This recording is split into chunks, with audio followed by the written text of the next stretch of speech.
The following episode of Bread for the People is brought to you by Side Hustle Bread, Long Island's handcrafted artisanal bread company. Side Hustle Bread is a family-run virtual bakery that's bringing the neighborhood feel back to Long Island, one loaf at a time. Head on over to sidehustlebread.com for more information, upcoming appearances, and merchandise. My name's Jim Serpico, and this... Should I start with my name? Or should I start with this is Bread for the People? Do you like it like this? Welcome to Bread. Or do you like it like this? Welcome. Ready? Welcome to Bread for the People. Mine... Is there a script?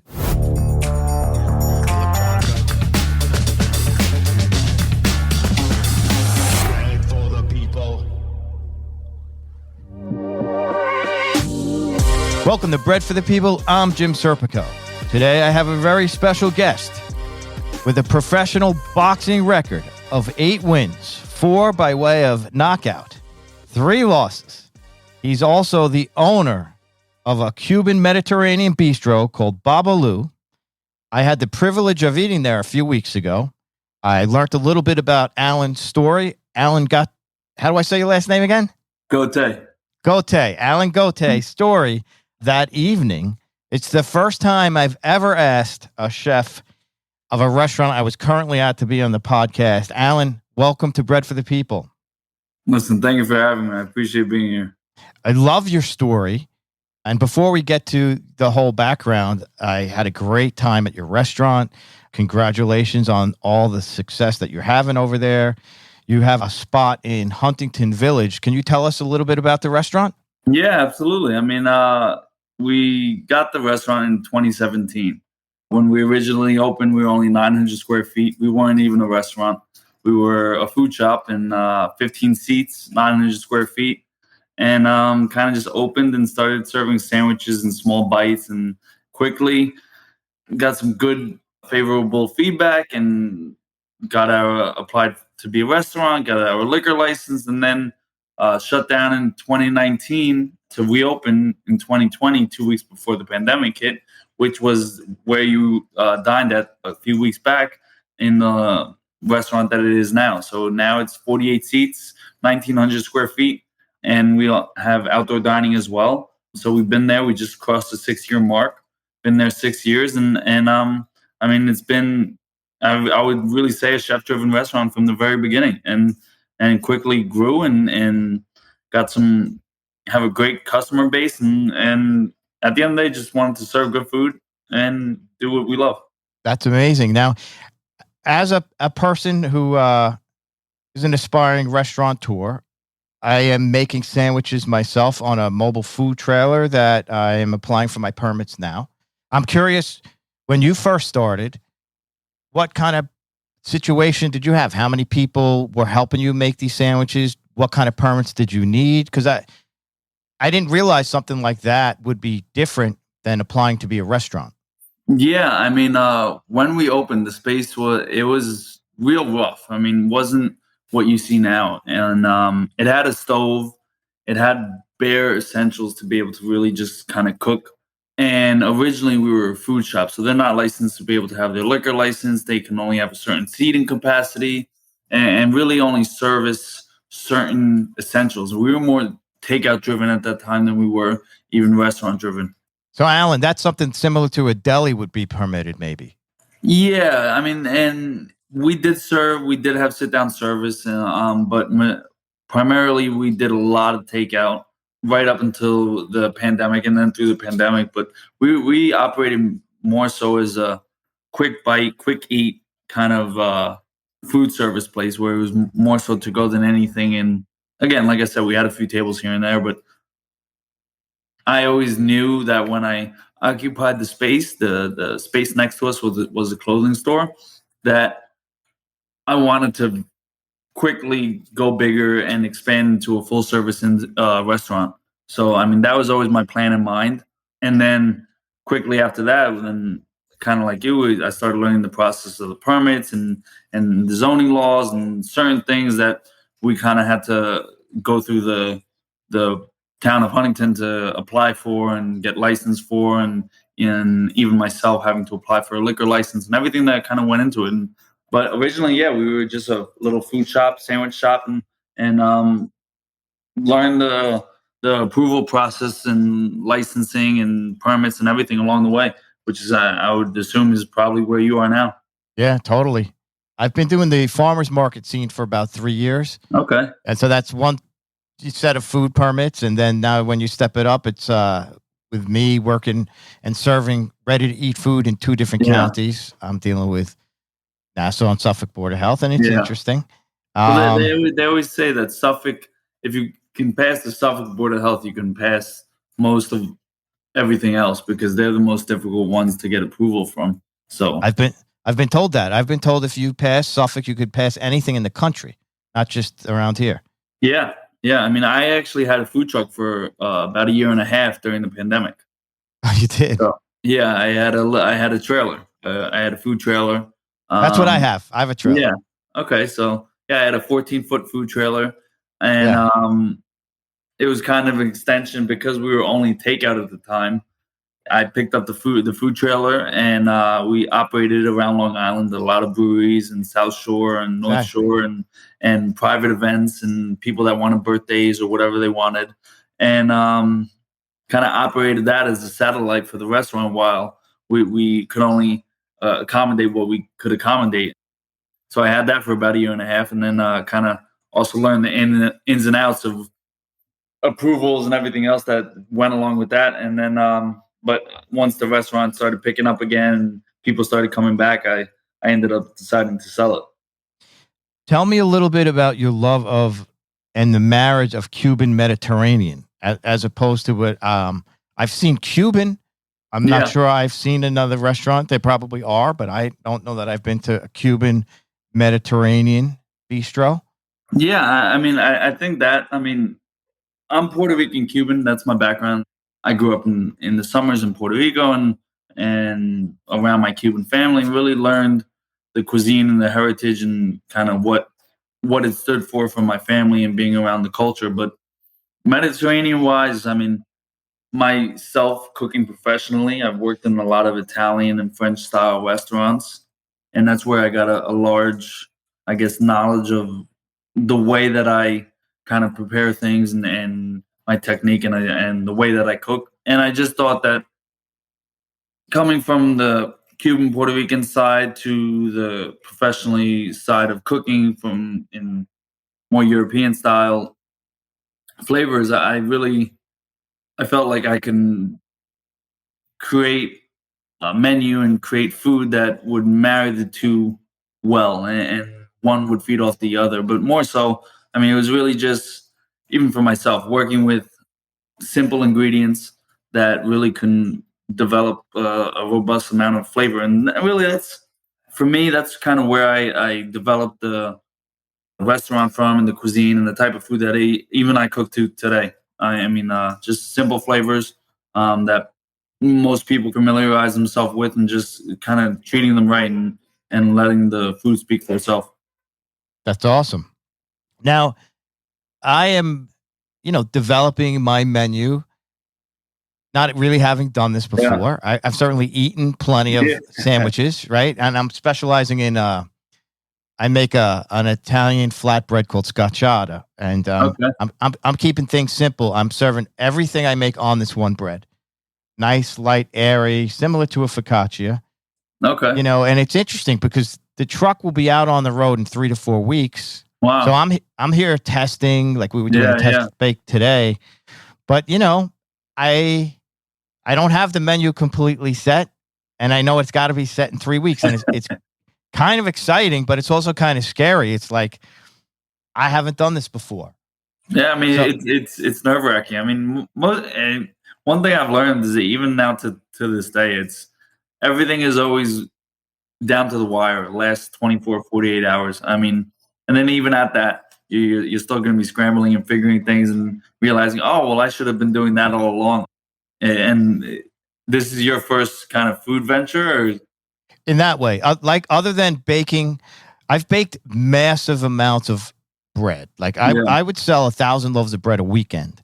Oh, wow. But not prepared food. It's my first prepared food where I'm literally doing the preparation with my family and a couple people helping me. Yeah. What made you want to go that route?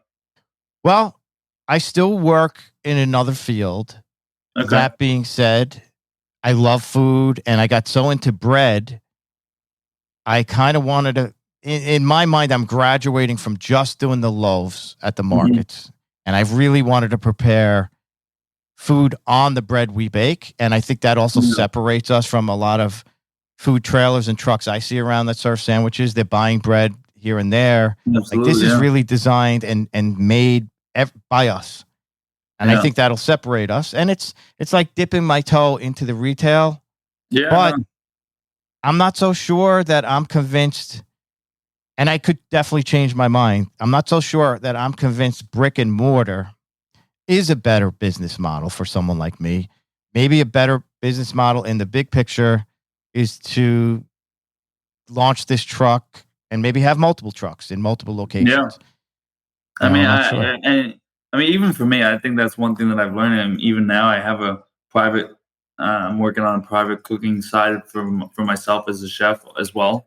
And I mean, opening brick and mortar in a restaurant is definitely one way to do things. But I mean, especially nowadays, I think from what, at least for myself, and I've learned is like the food industry it's endless. I mean, and it's like you said, if you take 5 food trucks or 5 trailers and open up 5 of them, and now you're not having to deal with also the constraints and everything else that kind of go along with a brick and mortar. I mean, because exactly.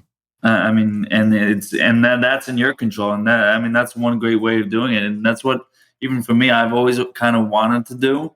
Where obviously long-term plans, but is like where I can have a satellite food truck or mobile business with kind of tandemly running a brick and mortar at the same time. And I mean, that's especially now with all the breweries and the way people eat out, people aren't conventional anymore. Yeah. The brewery thing's really interesting, and that whole scene has changed so much over the years. There's such great beer everywhere in the country. Yeah. And like the dive bar thing is kind of a thing of the past. Yeah. And a lot of these breweries opened up without a kitchen, and they love pairing up with, interesting food trucks. Yeah. And bringing them in as guests and changing it up, and it's good for people like us, I mean, it makes it easy. Even like yesterday, I did an event at my apartment complex where I live, and a few weeks back at the restaurant, we did an event with what it's called Dead Chef Society, and what they do is they don't provide the venue; they have someone else provide the venue, but they just bring all the guests to the venue.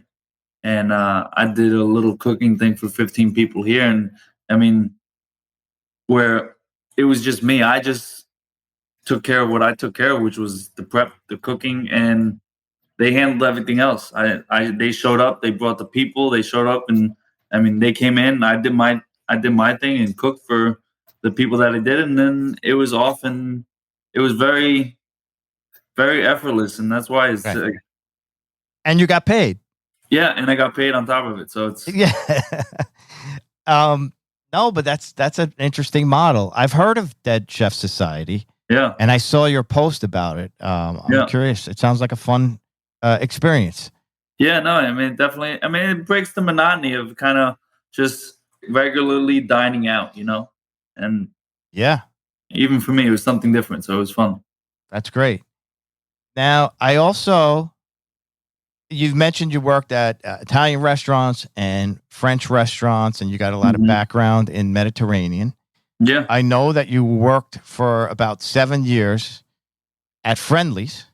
Yeah. I actually and you credit in one of your bios a manager that I think I grew up with, Tina Forgione. I think that's her married name, and she grew up with me in East Meadow. She did. She grew up in that area. Yeah, I knew Tina and her sister. Great people. Yeah, but I'd like to ask, because you really did pay homage and credit her. So working in a restaurant like that, there's still a lot that somebody could learn about the food business. Like people like, oh, it's fast food, it's Friendlies on Yeah. one hand, but the reality is it's a food business and it has to be run properly, Exactly. like all these places. So I'm curious to know what you learned there. I mean, honestly, I mean, I'd probably say that was probably. I mean, I've worked in corporate, I've worked in fine dining, I've worked in the mall, and I think the reason why I stayed there as long as I did is because one, not only because Tina, she's, I'm sure you know her, I mean, but from a work experience, she was tough, she was loud, she kind of liked things the way she liked things, and but also, I mean, being in that, I guess, corporate soul environment, it really taught you the ins and outs of the procedures and the way to do things, and not kind of having to rely on, okay, there's someone to do every single job, and really it taught you to multitask and really just get the job done. And I mean, I did everything. I did inventory with her, and I worked in the kitchen, I worked in the front, I did pretty much every facet working there throughout the 7 years outside of becoming an actual manager for the restaurant. But I mean, it just gave me the experience, and it taught me to work fast but work efficiently, and really just kind of, and then it also taught me about dealing with people and work, and because it is Friendlies, and really just taught me how to, I guess, understand customers and understand people, and kind of work in that type of environment, which really you need. I mean, only in a restaurant, but really in anything that you do.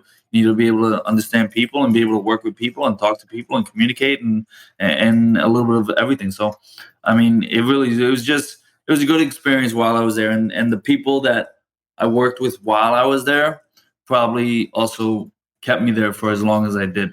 So much that this past weekend, this lady Suzanne Duzant came. I worked with her when I was 16 years old, and she still comes and frequents the restaurant now. So it was just a good staff at the time, and it was a good learning experience. That's awesome. That Friendlies is still there, right?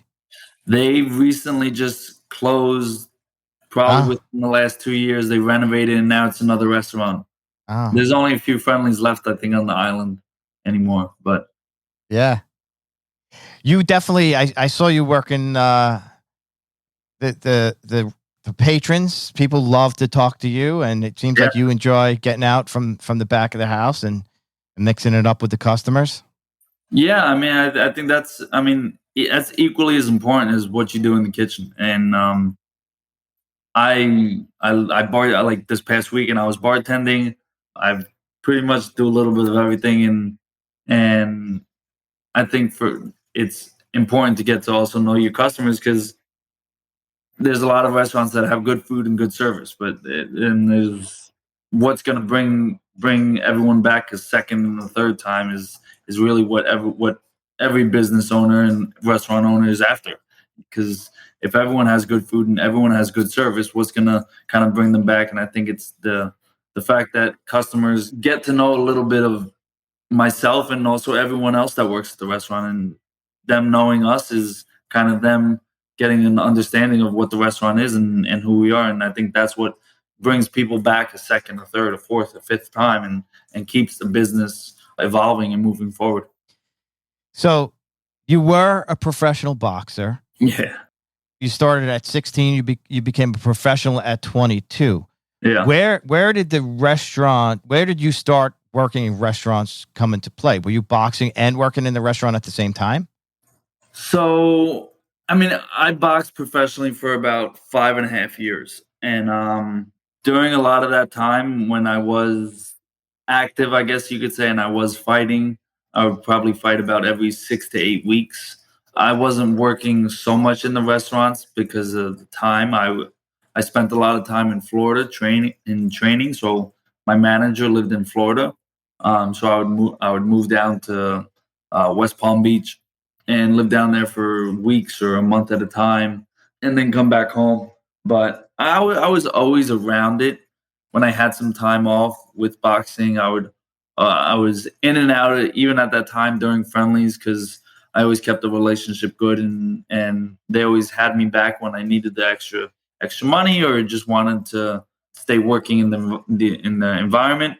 But more so when I decided when I was about 26, I had my last fight. But during the when I was boxing, I actually attended culinary school. So I was always, like I said, I was always in and out of it in different aspects.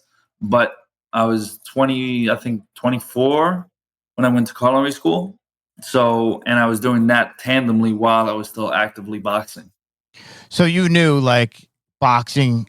I got to pair this with something else. This was Yeah, I mean, even when I first started boxing, I gave myself kind of like a window. I mean, there's a lot of luck and right time, right place that goes along with being a professional boxer, and I kind of knew that going in. So I was always looking for a secondary next step, I guess you could say, and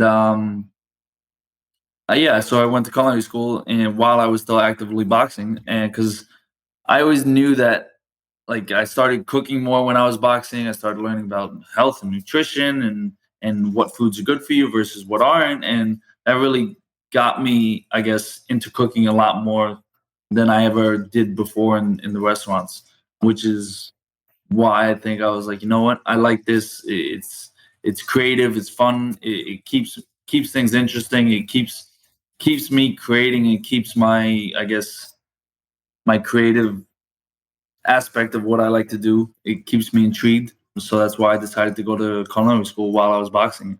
And then short time after, I had about 3 or 4 more pro fights during culinary school and after. And then I was like, you know what? This is not kind of where I wanted to be at the time when I was boxing.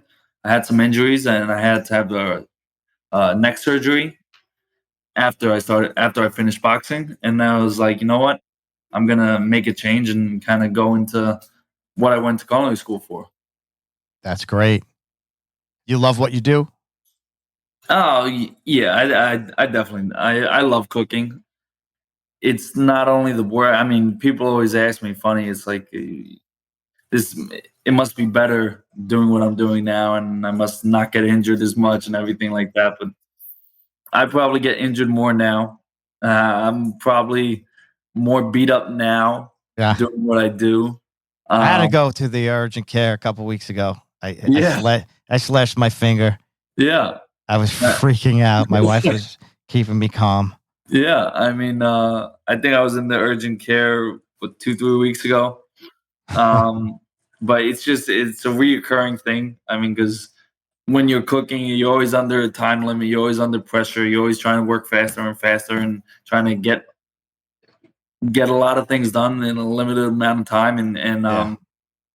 but yeah, absolutely. I love the pressure, the environment of the kitchen. I love just the chaotic. Not that it's chaotic, but I love the environment and what it kind of pushes you to accomplish. I feel like, just like every other people have such different personalities, and that pressure is going to bring out the individual leader's personality and how they're going to react under pressure. And I'm curious to see what happens to me. Like Yeah, I have pressure now, but it's different. It's going to be different than, me being in this 12-foot food hmm trailer, with a line of people, hopefully, yeah, that want stuff. And yeah, I mean, the one thing I hear, like the worst thing you could do with a mobile business is like make people wait 45 minutes. yeah, So I'm curious, we're trying to figure out how to develop the systems to keep it relatively simple to make it quick. But yeah. then I there, mean, it's tempting too, like, cause we have a pizza oven in there. But okay, again, I don't want to be a pizza truck because to me, that is a recipe for disaster. I know people do it successfully and they no, probably of have a much course, bigger oven and multiple ovens, but I have one oven and there's no way I could turn out. And just the yeah, workload, the workflow of making a pizza yeah. it's a lot.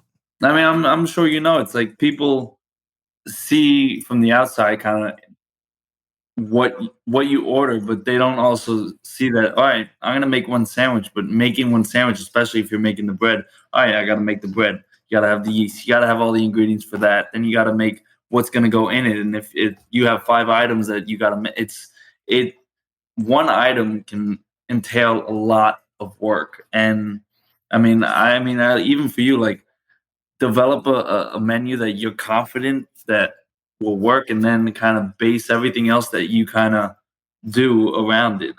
But That's what we're doing now. I mean, yeah, we're experimenting with like the sauces and the spreads that are going to go yeah, on the sandwiches that we will make. But okay, obviously the cold cuts and stuff, we're trying to use like very specific high end sure, Italian meats, but they also have to be sliced a certain way. And yeah, believe it or not, it's not.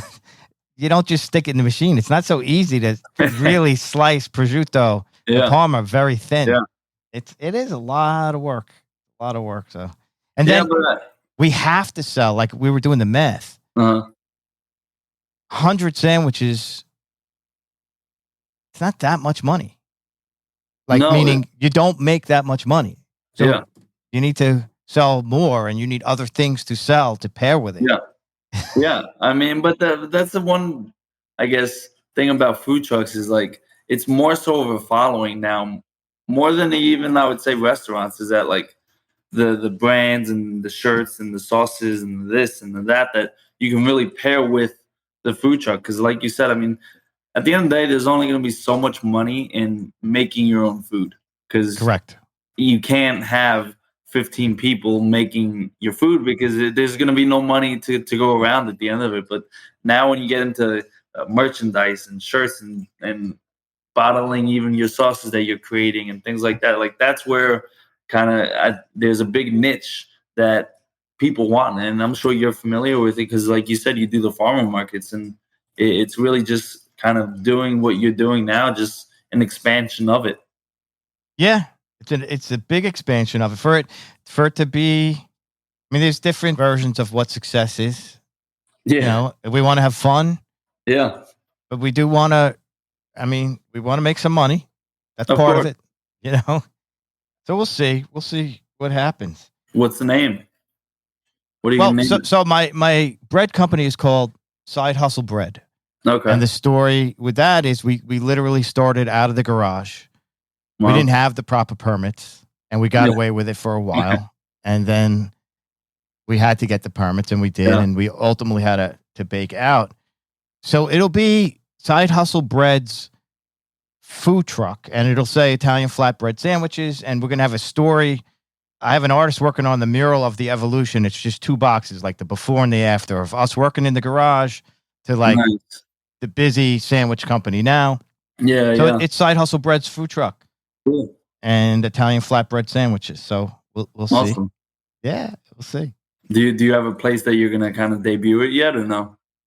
By doing the vending circuit, I've all the people that have asked me to do the bread stuff at Mm. their markets have asked me to come back doing bread, and I've explained to them we have the food truck. So we just booked the June 11th one. No, June Okay. 16th, called Laps of Love. It's to raise money for breast cancer.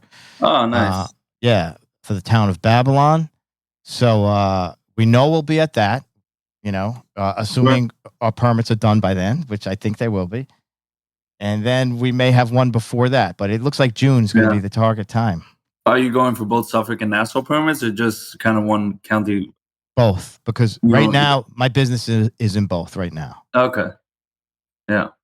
Yeah. No, makes sense. There's a lot of places out there that you can definitely do something. Yeah, we've done some breweries as bread vendors. It does seem Okay. harder now because like now that like COVID's over, it does seem to be like the breweries got hip to everything, and there's so many. They're locked in almost for the whole summer with their food trucks. Yeah. I remember when I had mine, there wasn't that much availability, and I think it was 2019 when I had mine, and it's tough. It seems like there's a lot of people that are going that direction. It does. It does. I think what I'm going to do. Listen, I'm a little outside the box guy, and we try to be resourceful, and we work really Yeah. hard. As soon as this thing's ready to hit the road, it's going to look nice. I'm gonna pull up to these breweries and even some restaurants, and serve them and their workers platters of our sandwiches for goodwill and get the word out. And I think it'll start to build. Yeah, I mean that's kind of what you have to do. I mean, it's listen, good food will sell regardless of whether it's in a food truck or a restaurant or wherever it is. I mean, it's just a matter of you kind of getting out there and Yeah. and kind of making it happen. So, what are some common mistakes that even home cooks can make, and how could people avoid mistakes? I honestly don't think there's ever avoiding a mistake. I mean, if you think there is, then that's the mistake. Okay. Um, I was cooking last night, and I spent all day and all the last 2 days kind of preparing, and ended up forgetting a couple things on the dish, and one of the people I was cooking for pointed it out. I'm like, well, like you strive for perfection, but I think the mistake is that there's always going to be mistakes. I mean, especially I mean home cooks. I think it's cooking at home is completely different than cooking in a professional environment, and I think that people, especially home cooks, and if you have an intrigue in learning how to cook and doing it yourself, is like just really understanding the amount of work that goes into producing, whether it's bread or pasta or cake or dessert or really anything for that matter, and doing things from scratch is an enormous task, especially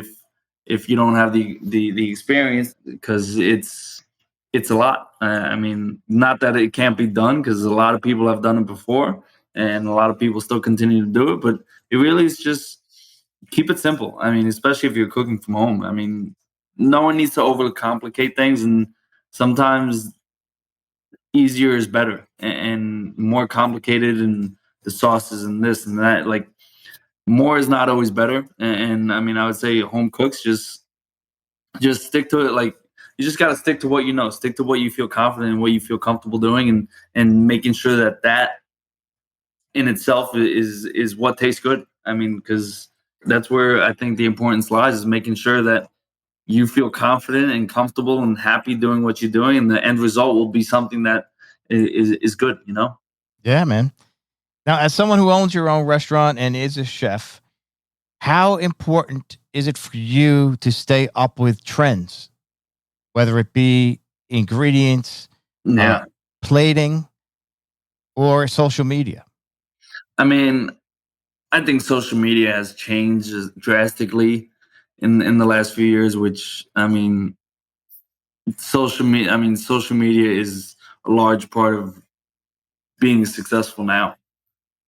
But cooking ingredients, I think, food wise, I don't think has changed that much. I mean, yeah, there's always going to be new techniques and new fads and coming and going, but really just, I mean, this is me personally thinking that and learning over the last few years, but good food is good food. And I think people can respect that, and respect the work that goes into it when they eat your food. And there's only so many ways to skin a cat, I guess the saying goes, and that goes with cooking, and that goes with service, and that goes with making a drink or making whatever it is you're doing. And you can only do so much with cooking, and I think that's one of the things that I've learned, especially over the last few years, is that not that there's not a new trend or not a new something new on the horizon, but just kind of sticking to what you know, and doing things right will always sell. Good food is good food. Good quality is good quality, and I think that's really. I mean, I'm an old school person, and that's kind of the way I like to do things personally and professionally, and do things the right way. So, I mean, that's just me. I mean, I'm sure a lot of people can have a lot of different opinions on that, but for me, that's kind of the way that I like to cook. I like to treat my business, and even the way that I am. So, I mean, good food is good food. Good quality is good quality, and you do things the right way. I think that there's really no ever changing that. Do you have any advice for somebody who's looking to pursue a career in the food industry? Someone young starting out. I mean, advice, I mean, you gotta love it. I mean, I've worked in a lot of restaurants and a lot of kitchens, and you have to love what you do, and you have to love the work, because it's especially if you decide to go after it as a career. It's a demanding job. It's for me, it's the most demanding, sacrificing, hardest industry job that I've ever had to come across, and the pressure to every all the aspects that go into it. It's challenging, and gotta love it first and foremost. And I'm sure that's why you're expanding what you're doing, because you care about what you do, Yeah. and you feel like you can service people and give them something that to be proud of.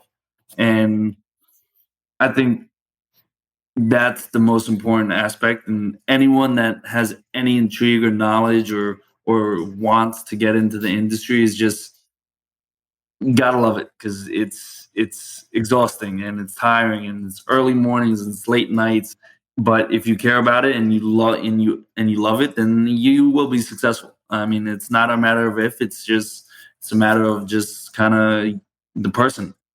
I think that's why for me, and I've been in a lot of kitchens and I had a lot of great opportunities and I've had a lot of mentors along the way. And I think they've always seen that in me, is that I've always loved it and I've never been afraid of the work or the demands that it takes on I guess your life. Because and that's where that's how I got where I am today, and I have a lot of people to thank for that, because it's given me a lot of opportunities and gotten me great jobs and great opportunities, and met some great people along the way that just have seen that. So, because it's simple, I love what I do, and whether it's cooking or whatever it is, I don't think I'll ever not do anything that I don't care about. Because if you don't care about it, you don't love it, you're gonna get tired. And I mean, that's really the simplest thing that I think is most important. You know? I love that. I relate to it so much, so much. And luckily for me, I have a spouse that has the same work ethic and Yeah. supports me on my journey on this thing and helps an awful Yeah. lot.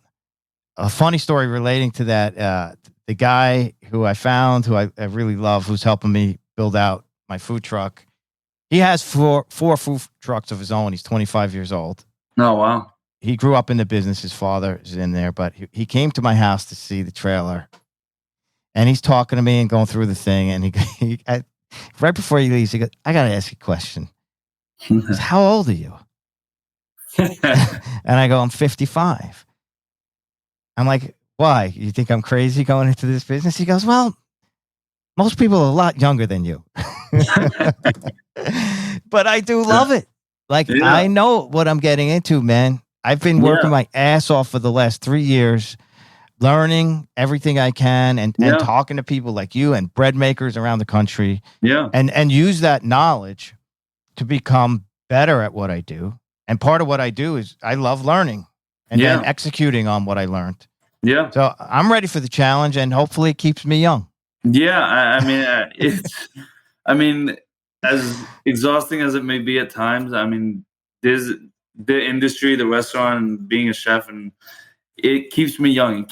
It keeps me excited, because there's always something new to do, and it keeps me wanting to do more. And I mean, for me, I get, not that I get bored easily, but I'm very much the type of person that will, like, okay, what's next? What's next? What's next? And I think that's why I kind of gravitate towards the kitchen and cooking and being creative, is because I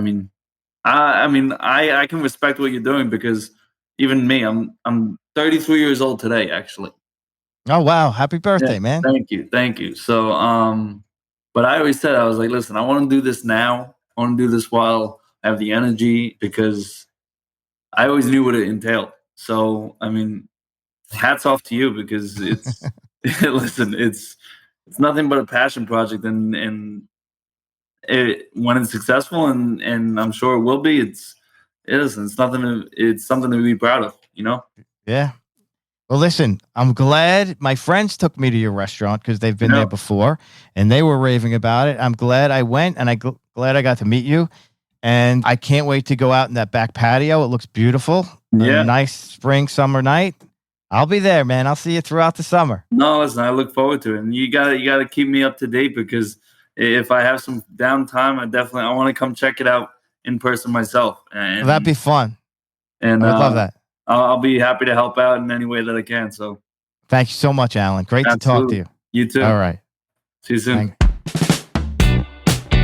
This episode of Bread for the People was brought to you by Side Hustle Bread, Long Island's handcrafted artisanal bread company. Side Hustle Bread is a family-run business that's bringing the neighborhood feel back to Long Island, one loaf at a time. If you like what you're hearing, don't forget to head on over to iTunes and rate and review this episode. Reviewing and rating is the most effective way to help us grow our audience. This episode was produced by Milestone TV and Film. I'm your host, Jim Serpico. Blessed be the bread, everyone.